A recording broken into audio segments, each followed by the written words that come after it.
ألف لام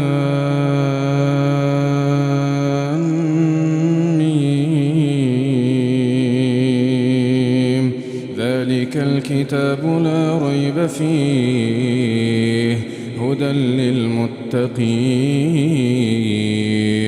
الذين يؤمنون بالغيب ويقيمون الصلاة ومما رزقناهم ينفقون والذين يؤمنون بما أنزل إليك وما أنزل من قبلك وبالآخرة هم يوقنون أولئك